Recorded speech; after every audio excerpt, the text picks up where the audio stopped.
वरुथिनी एकादशी वैशाख मास के कृष्ण पक्ष की एकादशी को कहते हैं। मान्यता है कि धन की कमी को पूरा करने में यह व्रत बहुत प्रभावी माना जाता है। वरुथिनी एकादशी के दिन भगवान विष्णु के वराह रूप की पूजा की जाती है। इस व्रत को करने से कन्यादान के समान पुण्य प्राप्त होता है। आइए आपको बताते हैं वरुथिनी एकादशी की व्रत कथा विस्तार से। राधे राधे, हरे कृष्ण हरे राम।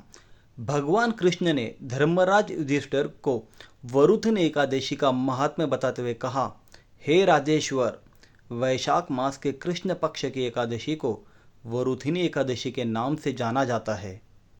यह सौभाग्य देने वाली, सब पापों को नष्ट करने वाली तथा अंत में मोक्ष देने वाली है।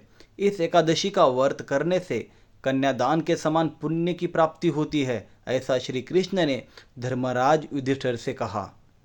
कथा इस प्रकार है। प्राचीन काल में नर्मदा नदी के तट पर मांधाता नामक राजा राज्य करते थे। वह अत्यंत दानशील तथा तपस्वी थे। एक दिन जब वो जंगल में तपस्या कर रहे थे, तभी न जाने कहां से एक जंगली भालू आया और राजा का पैर चबाने लगा। राजा पूर्ववत अपनी तपस्या में लीन रहे। कुछ देर बाद पैर चबाते चबाते भालू राजा को घसीटकर पास के जंगल में ले गया। राजा बहुत घबराया, मगर तापस धर्मानुकूल उसने क्रोध और हिंसा न करके भगवान विष्णु से प्रार्थना की। करुण भाव से भगवान विष्णु को पुकारा। उसकी पुकार सुनकर भगवान श्री हरि विष्णु प्रकट हुए और उन्होंने चक्र से भालू को मार डाला। राजा के पैर भालू पहले ही खा चुका था। इससे राजा बहुत ही शोकाकुल हुए। उन्हें दुखी देखकर भगवान विष्णु बोले, हे वत्स, शोक मत करो।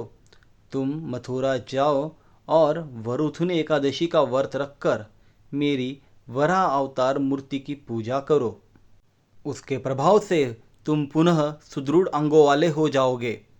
इस भालू ने तुम्हें जो काटा है, ये तुम्हारे पूर्व जन्म का अपराध था।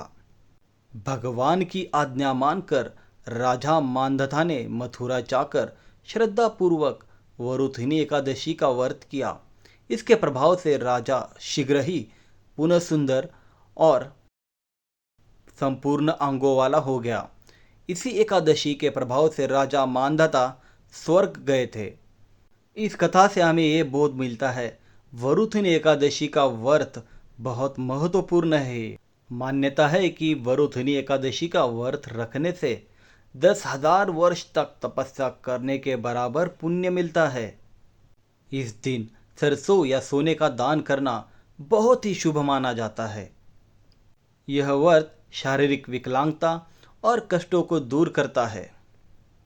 यदि ये व्रत आप कर रहे हो तो दशमी और एकादशी के दिन मांस, मदिरा, मसूर की दाल और चने का सेवन ना करें। यदि आप ये व्रत कर रहे हो तो इस बातों पर भी ध्यान दें। सुबह जल्दी उठकर स्नान करें और भगवान विष्णु के सामने व्रत का संकल्प लें। पूजा स्थान पर भगवान विष्णु की प्रतिमा स्थापित करें। भगवान को गंगा जल और पंचामृत से स्नान कराएं। उन्हें पीले वस्त्र, पीले फूल और तुलसी दल अर्पित करें। घी का दीपक जलाएं और वरुथिनी एकादशी का व्रत कथा का पाठ करें। अंत में आरती करें।